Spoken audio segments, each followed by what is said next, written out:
Welcome back. Well, it's that time when we let the cat out of the bag. Like I said before going on break, someone will be joining us. Now, Bukola Ogunyemi joins us to shed more light on this very contentious issue. Bukola, thanks for coming on the program. It's my pleasure. What's been going on? What do you make of the whole thing going on? I mean, the National Assembly leadership is at loggerheads with the leadership of its party, that's the All Progressives Congress. What do you make of this issue? It's been very unfortunate because since this whole thing started, we were hoping it would be just a small clog in the wheel of progress for our democracy. But it seems there's no end in sight as regards this.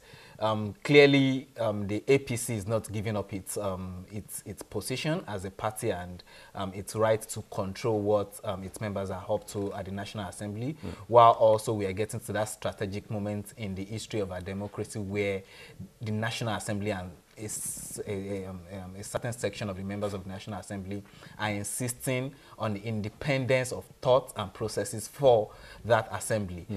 In a way, both parties are right. In a way, both parties are wrong. The way some APC members in the National Assembly have conducted themselves so far have not been very commendable, while also the party has not exactly been as reasonable as one would expect it to be. It's been a very big test for the new ruling party in Nigeria, and so far it doesn't seem like they understand how to go about resolving this. But who do you think should be supreme? Is it the party or the candidates? The candidates are supreme because the National Assembly is supreme. We are talking about an entire organ of government here. It's like a few people have mentioned.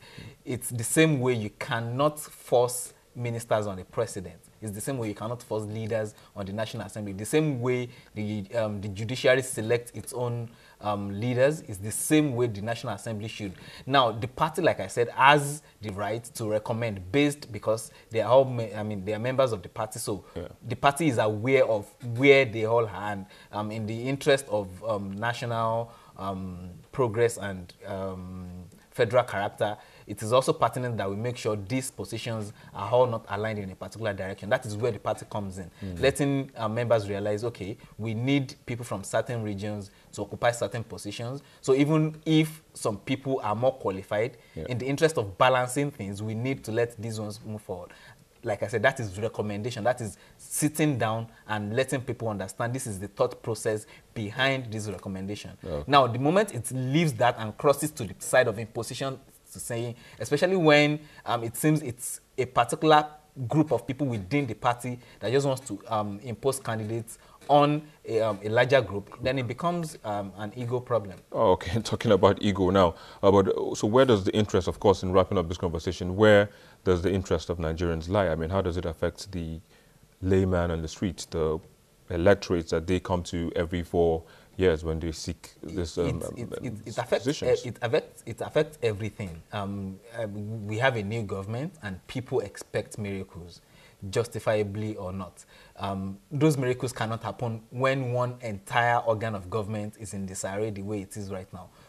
We need to move forward from this phase, whether the members disrespected the party or disobeyed the party or not. We need to move from that phase. They've been elected by their colleagues, and the party has a right to discipline them in whatever regard that is. But we can't keep going back and forth on this issue. Right now, we have a Speaker for the House of Representatives, and we have the Senate President. Those are the people that have been elected for now, and we need to make sure that organ of government functions the way it should. And very soon, the president is going to start sending ministerial lists and other things for appointment to that assembly, and they need to be in proper order to be able to vet these processes.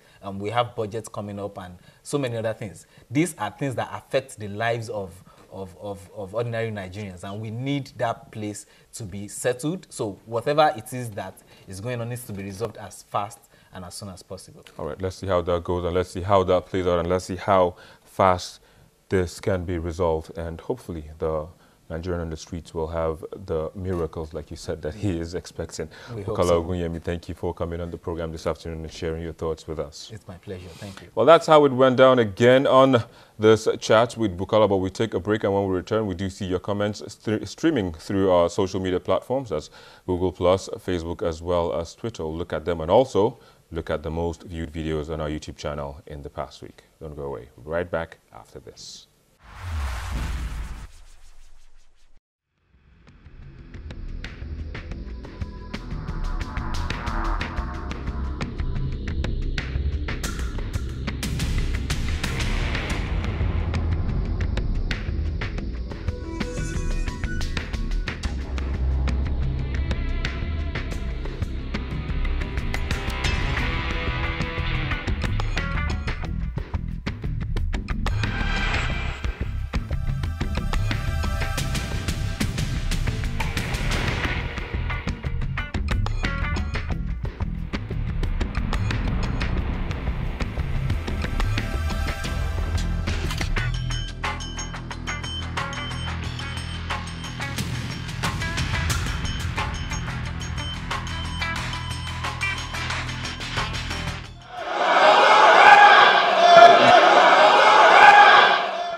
We begin this week's top 5 videos with the brawl that ensued between factions of honorable members of the House of Representatives over persons to occupy leadership positions.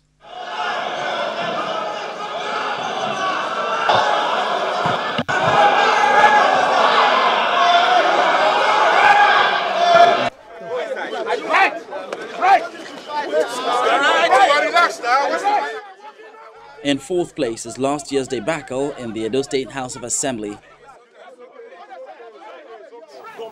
My father or your father? Yes, your father. My father. Yeah. Just come here, do things with impunity and go.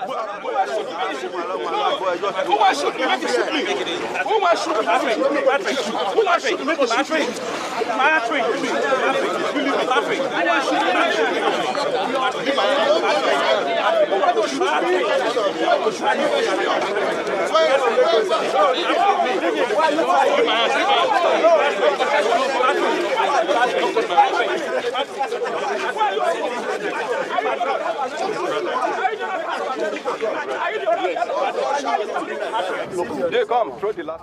The third most viewed video is the wedding of Edo State Governor Adams Oshiomhole to this Cape Verdean beauty. She is a full-blooded African, and I'm happy about the fact that God revealed her to me. He's such a lovely, lovely person. He's very sweet and patient, and I'm just grateful to God. He's a wonderful man. A caucus meeting of the ruling APC that ended in near fisticuffs comes in as the second most viewed video.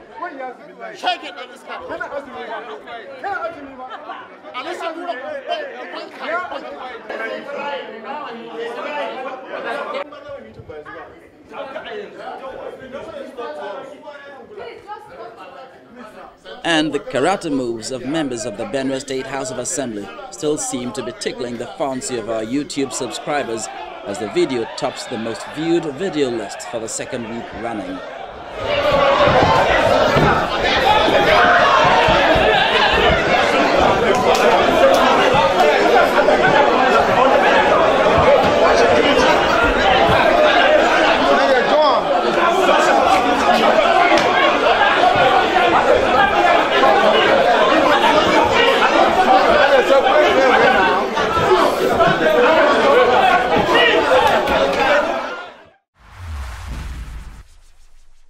Well, there you go. Those were the videos that you watched the most at home in the past week on our YouTube channel.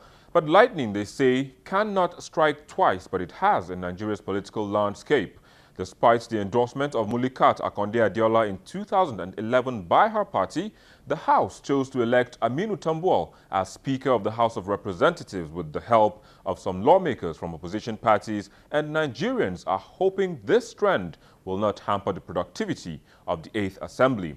After all said and done, the interest of Nigerians is by far supreme to that of the political parties and their candidates. For parties every election year lure the electorates with promises of providing dividends of democracy, so their egos should not put asunder that sacred trust given to them by Nigerians. We end on this note, but continue online via the social media platforms showing on your screen. And you can also follow me on Twitter at Victor_MBIDI. That's at Victor_MBD.